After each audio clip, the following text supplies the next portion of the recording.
అతి పురాతనమైనది, నిరంతరంగా ప్రవహిస్తున్న గంగా నది వల్లే, సింధు నది వల్లే ఉన్న ఒక సంస్కృతి మన హిందూ సంస్కృతి.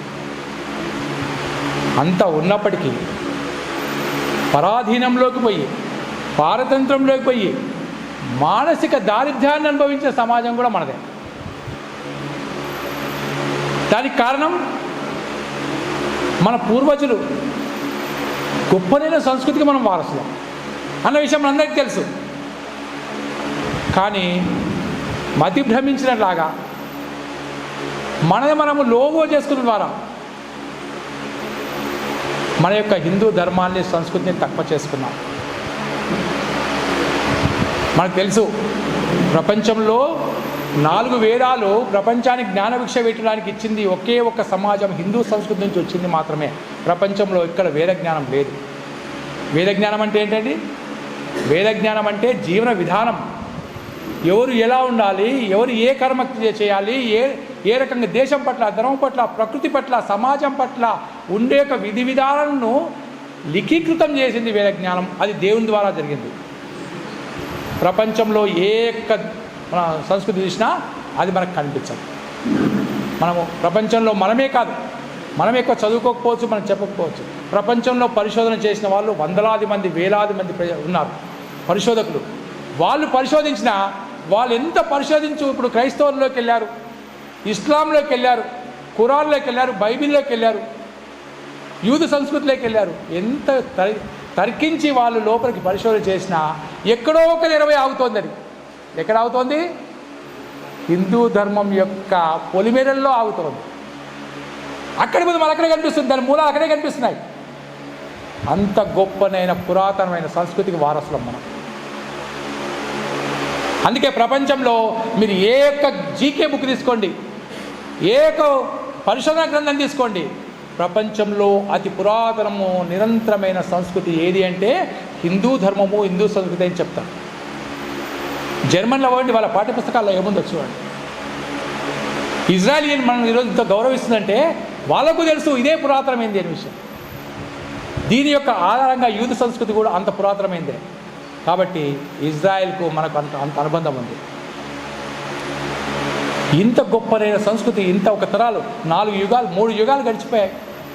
కృతయుగము, త్రేతాయుగము, ద్వాపర యుగం గడిచిపోయి కలియుగంలోకి ప్రవేశించాం. కలియుగంలో కూడా 5100 సంవత్సరాలు దాటి ముందుకెళ్తున్నాం మనం. ఈ 3 యుగాలను ప్రపంచం ఏది కూడా కన్నులతో చూడలే, జీవించలే. భారతీయ సంస్కృతి, హైందవ సంస్కృతి మాత్రమే ఇందులో జీవించింది, తరించింది. మనిషిని మనిషిగా చూడడమే తెలియని సంస్కృతులు అవి.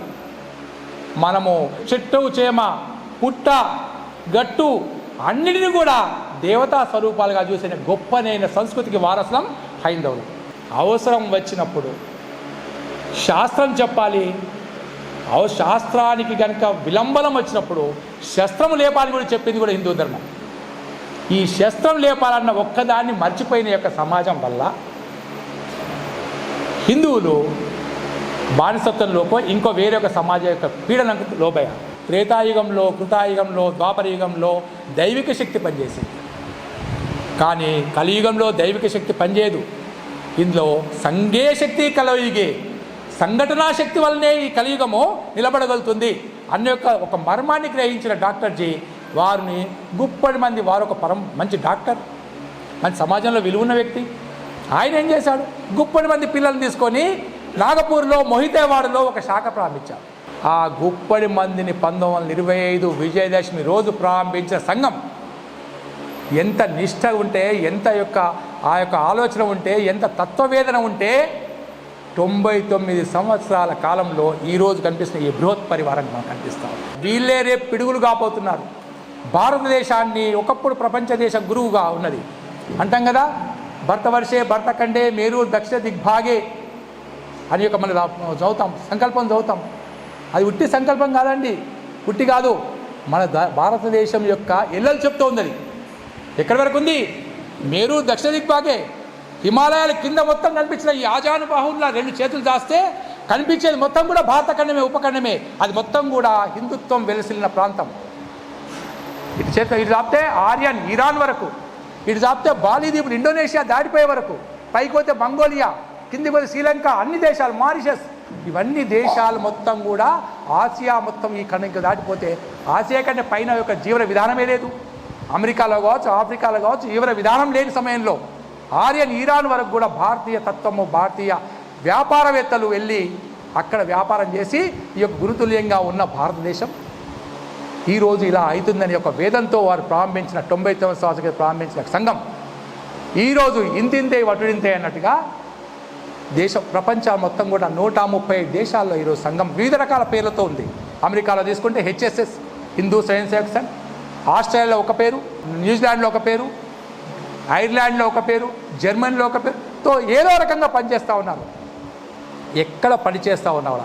ఈరోజు మనం అనుకుంటున్నాం ఏమండి సంఘం వాళ్ళు ఎక్కువ చెప్తున్నారు, ఎక్కడైతే ప్రపంచం మొత్తం ఆర్యమయం ఎక్కడైతుంది, భారతీయమయం ఎట్లయితుందండి మనకు కనిపిస్తుందా లేదా? మీ అందరికీ కూడా ఎక్కడైనా చూస్తామండి.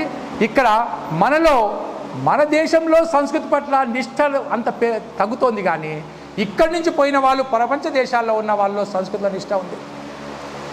అమెరికాలో మనమైన పిల్లలు గమనించండి ఎలా ఉన్నారో. వాళ్ళు పండుగ వచ్చిందంటే వాళ్ళు ఏ డ్రెస్ అని అంతకుముందు వేసుకుంటామో తెలియదు, కానీ పండుగ వచ్చిందంటే మన చీర, మన లంగా, మన ఓని, మన బొట్టు, మన కట్టుతోని వాళ్ళు మన సంస్కృతిని పెట్టే ప్రయత్నం చేస్తూ ఉన్నారు. కారణం అక్కడ పోయినాక అర్థమైంది మన హిందుత్వం ఎంత గొప్పదో. మన దేశంలో ఉన్న మనకు అర్థం కావట్లేదు. మన పిల్లలకు కౌటుంబికంగా మనము అర్థం చేయించట్లే. 1962లో చైనా యుద్ధం జరిగింది. యుద్ధం జరిగినప్పుడు జవహర్లాల్ నెహ్రూకు సంఘం అంటే పరమ ద్వేషి, సంఘాన్ని నిషేధించిన వ్యక్తి. అంతకుముందే సంఘం నిషేధించాడు. 1948లో డాక్టర్ గాంధీజీని చంపారని ఒక బదనాం చేశారు ఎవరి మీద సంఘమైనా. అది నిలబడలేదు. తర్వాత కాలంలో కోర్టులో పోయింది, అది నిలబడలేకపోయింది. కానీ దాన్ని ఆధారంగా చేసుకొని ఇది పెరిగితే కష్టము అని చెప్పేసి మెకాలే విద్యా విధానం మైండ్లో ఉన్నవారు ఏం చేశారు, దీన్ని నిషేధం చేశారు. కానీ నిషేధం చేసినా కూడా ఎంత తొక్కి పెడితే అంత పైకి లేస్తుంది ఉష్ట్రపక్షిలాగా. కాబట్టి సంఘం ఎంత తొక్కి పెడితే అంత పైకి లేచింది. ఎమర్జెన్సీలో కూడా నువ్వు ఎంత చేస్తే అంత పైకి వచ్చింది. భారతీయ గతి చరిత్రనే మార్చగలిగింది ఎమర్జెన్సీలో సంఘం. చైనాతో యుద్ధం జరుగుతున్నప్పుడు సియాచెన్ వైపు కావచ్చు, అరుణాచల్ వైపు కావచ్చు, హిమాలయాల్లో సైనికులకు మనకు ఇప్పుడున్నంత సైనిక పాఠవం లేదు. ఉన్న పాఠవానికి సరైన స్థితిలో సరైన అస్త్రశస్త్రాలు లేవు, ఆహారం అందించడానికి రోడ్లు లేవు. ఆ సమయంలో గుట్టలు, చెట్లు, నదుల పొంటి స్వయం సేవకులందరూ కూడా తీసుకొని ఆహారాలు అందించారు. వాళ్ళు పస్తులు ఉండకుండా ఆహారం అందించగారు. వాళ్ళు పడేశారు యుద్ధభూమిలోకి. అస్త్రాలు అంతలో హెలికాప్టర్ పోలేకపోతుంది. సైనికులు ఆ యొక్క మన స్వయం సేవకులు ఆ సైనికుల గుళ్ళకి ఎదురుండి వాటిని తీసుకెళ్లి సైనికులకు అందించారు. ప్రాణత్యాగం చేశారు అరుణాచల్ ప్రదేశ్లో, హిమాచల్ సానువుల్లో. అదంతా జరిగిన తర్వాత రిపబ్లిక్ డే పరేడ్ వచ్చింది, మీ అందరికి తెలుసు. ఆ పరేడ్లో ఎవరైతే చేతిలో నిషేధించబడిందో, ఎవరైతే సంఘాన్ని నీచంగా చూడడానికి ప్రయత్నం చేశారో, ప్రపంచం పట్ల చూపించిన ప్రయత్నం చేశారో, ఆ వ్యక్తే తను రియలైజ్ అయి పశ్చాత్తాపడి రాష్ట్రీయ సంఘ్ గురూజీని పిలిచాడు. మీరు మీ యొక్క కలిసి మీ పాఠవాన్ని ఈ రిపబ్లిక్ పరేడ్ ఇవ్వండి అన్నారు. ఎన్ని రోజులు సమయం ఇచ్చారండి మనకు? 7 రోజుల సమయం ఇచ్చారు. సైన్యం కూడా రిపబ్లిక్ పరేడ్ తయారు కావాలంటే 15 రోజులు, 4 రోజుల నుంచి ప్రయత్నం చేస్తూ ఉంటుంది, తయారవుతుంటుంది. 7 రోజులు సమయం ఇచ్చి వీళ్ళు చేస్తారో చూద్దాం అనుకున్నారు. 7 రోజులు ఏంటండి, శ్రీనగర్ విమానాశ్రమాన్ని క్లోజ్ చేస్తే 24 గంటల్లో క్లీన్ చేసి ఇచ్చాం మనం. మనకు పెద్ద సమస్య కాదు. సంఘటన మన నరనరాన ఉంది, మన నిర్మమత్వ భావన ఉంది. మనకు మమత్వం లేదు, మనకు నిర్మమత్వ భావన ఉంది. దేశ కార్యమే మనకు ప్రధానం. మాత మన మనసులో ఉంది. మనకు నేను గొప్పవాడిని, కాబట్టి నేను ఫోటోలు దిగుతా, నేను ముందుంటా, నాదే గొప్ప, నేను ఫోటోలు వేసుకుంటా అని అనుకునేది సంఘం కాదు. సంఘము నేను అంతర్గతంగా ఉంటా, అంతర్లీనంగా ఉంటా. పువ్వులో పువ్వు మాల ఉండొచ్చు, అంతర్లీనంగా ఉన్న దారం కనిపించని దారంగా నేను ఉంటాను అని చెప్పుకునేదే సంఘము, స్వయం సేవ. మనల్ని మన చరిత్ర లేకుండా పుస్తకము రాసింది వాళ్ళు కాబట్టి తాటాకు గ్రంథాలు ధ్వంసం చేయబడ్డాయి. పుస్తకాలు చేతితో రాశారు కాబట్టి వాళ్ళు ఏది రాసింది అది చదివి మనం గొప్పగా మనం ఏమంటాం. మనలో కొంతమంది అపరమేధావులు వచ్చారు. ఎవరు? కమ్యూనిస్టులు వచ్చేసి మనదాన్ని తక్కువ చేసి ఎంత చూస్తే వాడికి అంత ఆనందం. మనం తక్కువ చేసి చూస్తే ఆనందం. నీ ఇల్లు నువ్వు సర్దిద్దుకోలేవు, నీ చుట్టూ సమాజం సరిగ్గా ఉందో తెలియదు, సామ్యవాదంగా ఉందో తెలియదు, సమాజం మంచిగా ఉందో తెలియదు, నువ్వు సామ్యవాదం గురించి చెప్తావు. నీ దేశం గురించి, నీ యొక్క ప్రాంతంలో ఉన్న వాళ్ళ గురించి చెప్పవు, నువ్వు చైనా గురించి చెప్తావు, నువ్వు పాలస్తీనాలో చనిపోయిన దాని గురించి మాట్లాడతావు. నీ దేశంలో ఉన్న దివిసీంలో చనిపోయిన గురించి ఎంతమంది పోయి పనిచేశారండి? రాష్ట్రీయ స్వయం సేవక కార్యకర్తలు పనిచేశారు. భుజ్లో భూకంపం ఎవరు పనిచేశారు? రాష్ట్రీయ స్వయంసేవక కార్యకర్తలు పనిచేశారు.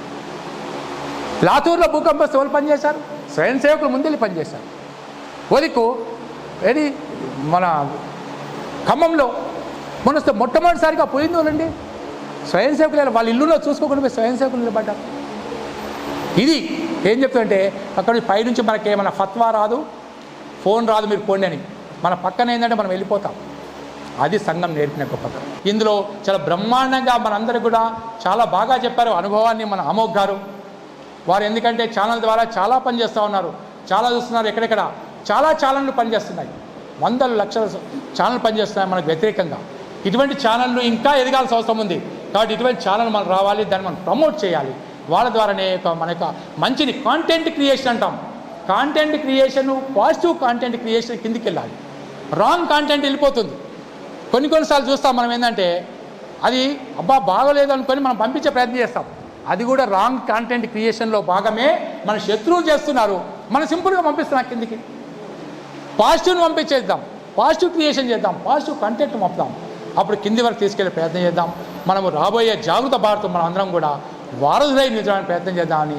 ఆర్ఎస్ఎస్ గురించి మీకు ప్రత్యేకంగా నేను చెప్పాల్సిన అవసరం లేదు. ఎందుకంటే ఏదైనా ఒక ఆర్గనైజేషన్, ఫర్ ఎగ్జాంపుల్ ఒక కోరిక ఉంటుంది. ఏదైనా ఆర్గనైజేషన్ స్టార్ట్ చేస్తున్నప్పుడు ఒక వాంఛ, ఒక ఇష్టం, ఒక టార్గెట్ ఓరియంటెడ్లో ఏదైనా ఆర్గనైజేషన్ స్టార్ట్ అవుతూ ఉంటుంది. అంటే చాలా చిన్న చిన్న టార్గెట్స్ ఉంటాయి చాలామందికి. లేదు ఒక 100 మందికి సేవ చేయాలి, 1000 మందికి చేయాలి, పోనీ ఇంకొంచెం దాటితే 1,00,000 మందికి చేయాలి. ఇంకా దాటితే మనకు స్వాతంత్రం రాకముందు 1902లోకి పోదాం ఒకసారి మనం. పోతే ముస్లిం లీగ్ అని చెప్పేసి ముస్లిం లీగ్ మంచి ఒకటి అప్పట్లో ఒక ఆర్గనైజేషన్ స్టార్ట్ అయిన ఉండే 1902లో. అయితే వాళ్ళ టార్గెట్ ఏంటి అంటే ఆర్గనైజేషన్ స్టార్ట్ చేసినప్పుడు ఎవరు అనుకోలేదు వాళ్ళ టార్గెట్ ఏంటి అనే విషయం. బట్ ఫైనల్గా ఎప్పుడు అర్థమైంది అంటే మనం అందరం కూడా స్వాతంత్ర దినోత్సవం సెలబ్రేట్ చేసుకుంటాం కదా. 1947 ఆగస్టు 15 రోజు మనకు స్వతంత్రం వచ్చింది అని చెప్పేసి చాలా గర్వంగా. అయితే ఆ రోజు మనకు స్వతంత్రం రావడంతో పాటు మనతో అప్పటి వరకు బ్రతికిన మన వాళ్ళు మనకు దూరం అయ్యారు. అప్పటి వరకు అన్న తమ్ముడు అని పిలిచిన మన వాళ్ళే మనకు శత్రువులు అయ్యారు. మన వాళ్ళ తలలు తెగి లాహోర్ నుంచి రైల్లో మన భారతదేశానికి వచ్చినాయి 1947 ఆగస్టు 14. అంటే ఆగస్టు 15 కంటే ముందు జరిగిన 10-15 రోజుల చరిత్ర ఒక్కసారి మనం చూస్తే అరే మనకు వచ్చిన స్వతంత్రం ఇంతమంది రక్తధారతో వచ్చిందా? ఇదేంటి ఏ స్కూల్లో తెలియలేదే, మనకు ఎక్కడ చెప్పలేదే.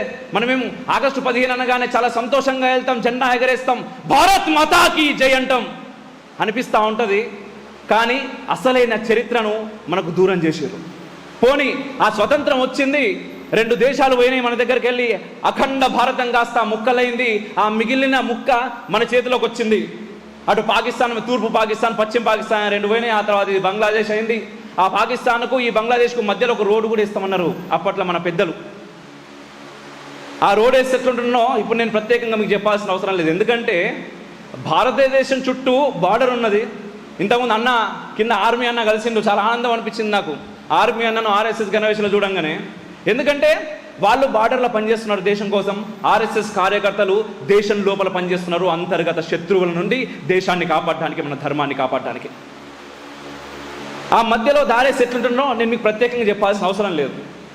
అయితే 1857లోనే మొదటి స్వాతంత్ర తిరుగుబాటు జరిగింది అని చెప్పేసి మనకు ఎక్కడనో చిన్న అంటే పుస్తకాలు, ఇంతకుముందు టీచర్స్ కూడా నాకు ఇక్కడ కలవడం జరిగింది. అయితే మన పుస్తకాల్లో, పాఠ్య పుస్తకాల్లో చాలా చిన్నగా ఉంటుంది మనకు స్వాతంత్ర పోరాటం. మొదటి స్వాతంత్ర పోరాటం 1857లో జరిగింది.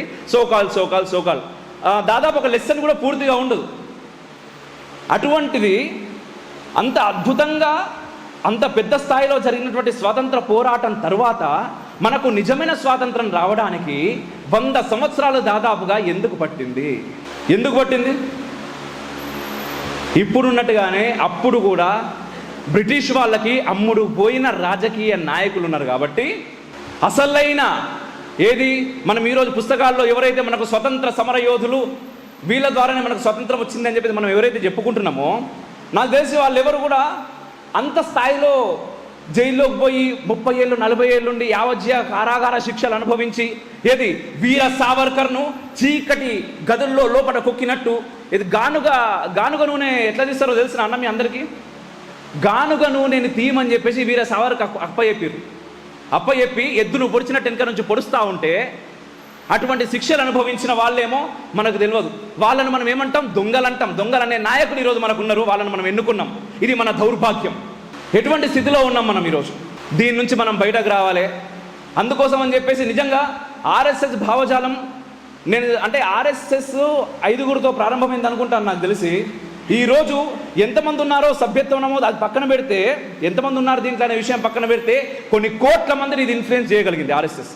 దానిలో నేను ఒకరిని. అందుకోసం అని చెప్పేసి నా ఊర్లో ఆర్ఎస్ఎస్ ఇంత అద్భుతమైన సభ జరుగుతుంది అనగానే మా రామన్న మామ వెనకనే ఉన్నారు, వారి నుంచి ఫస్ట్ కాల్ వచ్చిన తర్వాత ఉదయంకులు మాట్లాడారు నాతో. ఇక్కడికి రావడం ఖచ్చితంగా రావాలి అనుకున్నాను, వచ్చినందుకు చాలా ఆనందంగా ఉంది. మార్పు ఖచ్చితంగా మొదలైంది, ఇది ఇంకా పెద్ద స్థాయిలో ఉంటుంది. ఇంతకుముందు అంటారు పిల్లలు చాలామంది, అన్నా మిమ్మల్ని చూస్తూ ఉంటాం, మీరు ఇచ్చే కంటెంట్ మాకు చాలా విషయాలు తెలుపుతూ ఉంటుందని. అసలు చరిత్రను మనం పక్కన పెట్టేసినాం. అంటే ఏమంటారు, చాలా ఉన్నాయి చెప్పడానికి. మన Macaulay educational system, Indian education system గురించి ఎంత తక్కువ మాట్లాడుకుంటే అంత మంచిది అనిపిస్తూ ఉంటుంది. కానీ ఏం లాభం? మనం అదే మాట్లాడుకోవాలి, అదే చదవాలి, ఎందుకంటే ఎగ్జామ్స్లో అదే రాయాలి, దానికి మార్కులు వస్తేనే మనం ప్రమోట్ అవుతాం. కాబట్టి మన ఇండియన్ ఎడ్యుకేషన్ సిస్టమే మన పైన ఏంటో కొన్ని వేల సంవత్సరాల దాడుల తర్వాత ఎవరికి ఇప్పుడు ఒకడు మనల్ని వచ్చి కొట్టిన తర్వాత వాడికి బలం ఉంది, మనం బలహీనులం. ఇంతకుముందు సార్ చెప్పిండు అక్కడ మాట్లాడుతున్నప్పుడు, మన మెదడే బానిసత్వంలోకి వెళ్ళిపోయింది అని. వాస్తవం అది.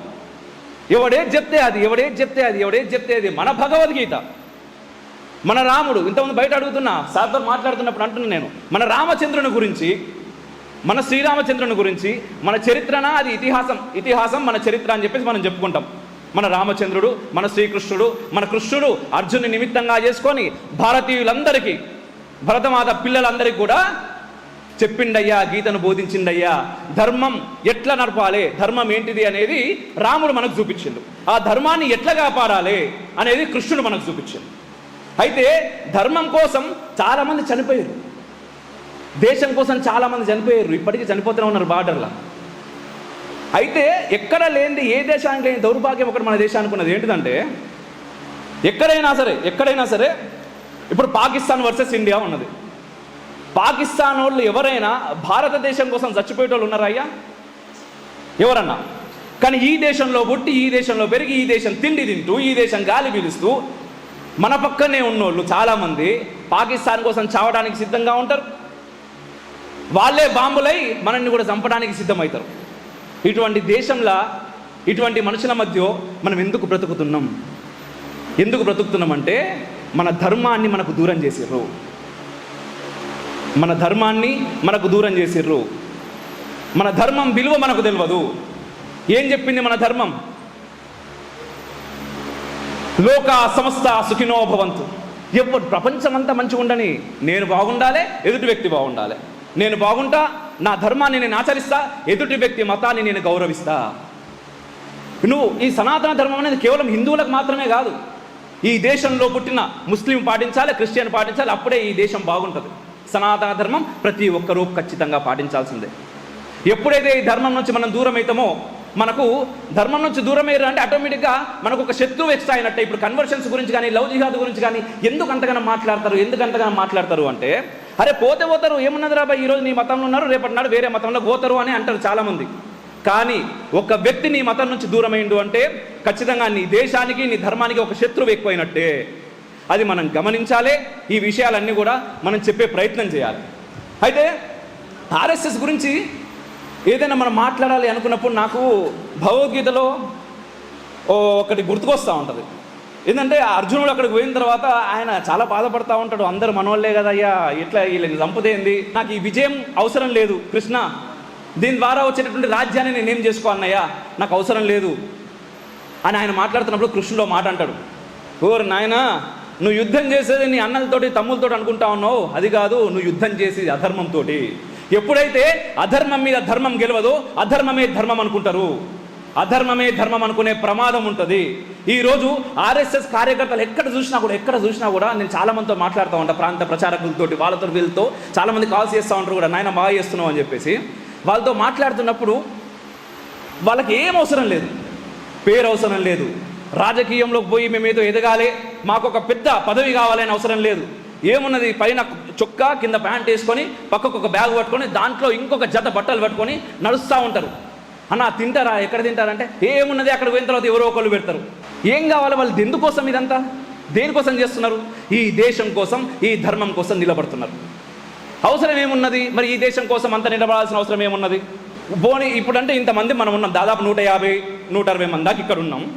ఒక్క కార్యకర్తను ఇండివిజువల్గా పిలిచి మీరు మాట్లాడినా సరే, ఇప్పుడు 100 మందితో గణవేషంలో ఉన్నప్పుడు మాట్లాడుతున్నప్పుడు ఎంత పొగరుగా మాట్లాడతారో దేశం ధర్మం విషయంలో, ఒక్క కార్యకర్తను ఇండివిజువల్గా ఒక చీకటి గదిలోకి తీసుకుపోయి నువ్వు మాట్లాడినా కూడా అదే పొగరు కనబడుతుంది. ఏమున్నది మరి ఈ దేశంలో, ఈ ధర్మంలో? ఎందుకు అంతగనం చేస్తున్నారు? ఒక చిన్న శివాజీ మహారాజు కథ ఒకటి నాకు గుర్తుకొస్తా ఉన్నది ఇప్పుడు మీతో మాట్లాడుతూ ఉంటే.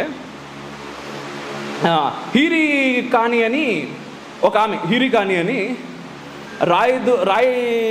రాయగఢ్లో అనుకుంటా నాకు తెలిసి, రాయగఢ్ అది శత్రు దుర్భేద్యమైనటువంటి ఒక కట్టడం కట్టినప్పుడు శివాజీ మహారాజ్ కట్టిన తర్వాత అసలు దీంట్లోకి ఎవ్వరు కూడా రారు, శత్రువులు ఇంత పెద్ద గుట్ట దీని మీద మనం కట్టినాము, అసలు శత్రువులు అనేటువంటి రాడు, మనం ఇక సేఫెస్ట్ ప్లేస్లో ఉన్నాము అని చెప్పి అనుకుంటారు. అనుకున్న తర్వాత ఏంటంటే అక్కడికి హీరీ ఖాన్ అని చెప్పేసి ఒక ఆమె ఏంటిది, కింద నుంచి గొల్లామె, ఆమె పాలు పెరుగు అమ్ముతూ ఉంటుంది పైకి వచ్చి ప్రతిరోజు. అట్లనే ఒకరోజు వస్తుంది, పైన చూస్తుంది. అయితే ఏంటి అంటే అక్కడ ఉన్నటువంటి సైనికులకు ఒక ఆజ్ఞ ఉంటుంది, సాయంత్రం సూర్యాస్తమయం అయిన తర్వాత డోర్లు తీయొద్దు, గేట్లు ఓపెన్ చేయొద్దు. నేనే శివాజీ మహారాజు చెప్తున్నా, నేనే వచ్చినా కూడా గేట్ల దగ్గరికి ఆ గేట్లు మీరు ఓపెన్ చేయొద్దు, ఒకవేళ మీరు ఓపెన్ చేస్తే మీ శిరచ్ఛేదం అవుతుంది అని చెప్పేసి. సో ఆమె లోపలికి వస్తుంది, రోజులాగానే అంతా చూస్తుంటుంది. అదే రోజు ఒక సైనికుని యొక్క భార్య, అదే కడుపు ఆ పొద్దులో 9వ నెల నిండిపోయింది, ఆమె నొప్పులతోటి భరించలేకుంటే ఈమె పోయి ప్రసవం చేసి బాబు పుడతాడు. పుట్టిన తర్వాత ఆనందంగా తీసుకొని ఆ ఆనందంలో ఉండే లోపు బయట ఎవరో చీకటి అవుతున్న దీపం పెట్టుర్రి అంటారు. అనగానే ఈమె గుర్తుకొస్తుంది, రాత్రి అయిపోతున్నది, గేట్లు బంద్ చేస్తారు, నేను తొందరగా కిందకి వెళ్ళిపోవాలని చెప్పి తట్టా పుట్ట అన్ని సర్దుకొని బయట టక నడుచుకుంటూ పోతున్నది. పోయే లోపు అక్కడికి పోయేసరికి 6 దాటింది, సూర్యాస్తమయమైంది, గేట్లు క్లోజ్ చేశారు. ఈమెకి ఏం చేయాలనో అర్థమైతే లేదు, బతిలాడుతున్నది, అన్నా అన్నా అన్నా నీ అల్లుడు కింద పాల కోసం ఏడుస్తూ ఉంటాను, నన్ను పంపిర్రన్నా అనగానే వాళ్ళకందరికీ సైలెన్స్, ఎవ్వరు ఏం చెప్పలేకపోతున్నారు. ఎందుకంటే హీరీ ఖాన్ ఆ అమ్మాయి ప్రతిరోజు వస్తుంది, పాపం ప్రతిరోజు తెలుసు అన్న అన్నని పలకరిస్తూ ఉంటుంది. వీళ్ళను ఏం చేయాలనో అర్థమైతే లేదు. ఎందుకంటే శివాజీ మహారాజ్ ఆజ్ఞది, ఒకవేళ డోర్లు తీస్తే గేట్లు తీస్తే తలకాయ తెగిపడుతుంది. వాళ్ళకు ఒక విషయం గుర్తుకొచ్చింది, గతంలో అంతకుముందే శివాజీ మహారాజు ఒక రోజు రాత్రిపూట గుర్రం మీద సారీ చేసుకుంటూ వచ్చిండు, గేట్ల దగ్గర ఆగి నేను శివాజీ మహారాజును ఆజ్ఞ చేస్తున్నా, గేట్లు ఓపెన్ చేయరు అన్నారు. అన్నా కూడా లోపల నుంచి మహారాజా మీ ఆజ్ఞనే, గేట్లు సూర్యాస్తమయం తర్వాత ఓపెన్ చేయొద్దన్నారు, మేము చెయ్యం. పక్క నుంచి అంటున్నారు, అయ్యా మీకు అర్థమైతే లేదు, వెనుక నుంచి శత్రువులు వస్తున్నారు, దాడికి వస్తున్నారు, శివాజీ మహారాజు ప్రాణాలు కాపాడరు, మీరు ఓపెన్ చేయరు అని. లేదు, శత్రువుల నుంచి భయం ఏం లేదు శివాజీ మహారాజుకు, మేమందరం కోట ఎక్కి నిలబడతాం, కోట పై నుంచి చూస్తాం, శత్రువులను ఎక్కడో అక్కడ ఆగం చేస్తాం, కానీ మేము మాత్రం శివాజీ మహారాజు కోసం గేట్లు ఓపెన్ చేయం, ఎందుకంటే ఆయన చెప్పిందే. ఏం అర్థమైతే లేదు, తెల్లారిదాకా చూసిర్రు. ఇక లోపటేమో ఈయనకు వణుకుతున్నది, శివాజీ మహారాజు లోపలికి వస్తే మరి ఏం చేస్తారో మనల్ని అని చెప్పి. లాస్ట్కు పొద్దునైంది, సూర్యుడు ఉదయించగానే శివాజీ మహారాజు ఇట్లా కోపంగా చూస్తూ ఉన్నాడు. లోపలికి వచ్చిన తర్వాత ఏందయ్యా ఎందుకు తెలియదంటే, అయ్యా మీ ఆజ్ఞనే కదా అనగానే శివాజీ మహారాజు కళ్ళల్లో ఒకటేసారి నీళ్ళు తిరిగి ఆయన గట్టిగా హగ్ చేసుకున్నాడు. సో అటువంటి శివాజీ మహారాజు చెప్పినా కూడా గేట్లు ఓపెన్ చేయరు అనమాట. ఆయన చెప్పిన ఆజ్ఞ వాళ్ళు తీయలేదు. ఈమె కోసం ఎట్లా చేస్తారు, హీరీ ఖాన్ కోసం, ఆమె గురించి కూడా తీయలేదు. ఆ తర్వాత ఏమైంది, రాత్రి అయిపోయింది, ఆమె ఏడ్చి పక్కకి వెళ్ళిపోయింది. ఇక వీళ్ళు కూడా బాధపడుతున్నారు పాపం సైనికులు, ఎట్లా ఏంది అని. ఆమె మెల్లగా గోడ పట్టుకుంటూ పోయి రాత్రి 12-1 గంటకో మరి ఏ రాత్రో తెల్లారి అయింది. తెల్లారి లేసరికి ఆమె బుట్ట తట్ట గోడ దగ్గర కనబడుతున్నది, కానీ ఈమె హీరీ ఖాన్ అనే అమ్మాయి కనబడతలేదు. పాపం వీళ్ళందరూ బాధపడుతున్నారు, అయ్యో ఎటుపోయిందో రాత్రి బిడ్డ ఏమైందో అని చెప్పేసి. తెల్లారి మళ్ళా పొద్దున్న లేవంగా ఆమె వేరే తట్టా బుట్ట పట్టుకున్నది, పాలు తీసుకున్నది, మెయిన్ గేట్ల నుంచి లోపలికి వస్తున్నది. ఏందమ్మా ఇట్లా పోయినావు, రాత్రి దిగినావా అంటే దిగిపోయినా అన్నది. ఈ విషయం ఆ నోట ఈ నోట శివాజీ మహారాజ్ దాకా పోయింది. శివాజీ మహారాజ్ అనుకున్నాడు, ఓయ్ అమ్మ ఇదేందిరా, శత్రు దుర్భేద్యమైన కోట అని మనం కట్టినాము, కానీ ఆమె ఎట్లా పోయింది?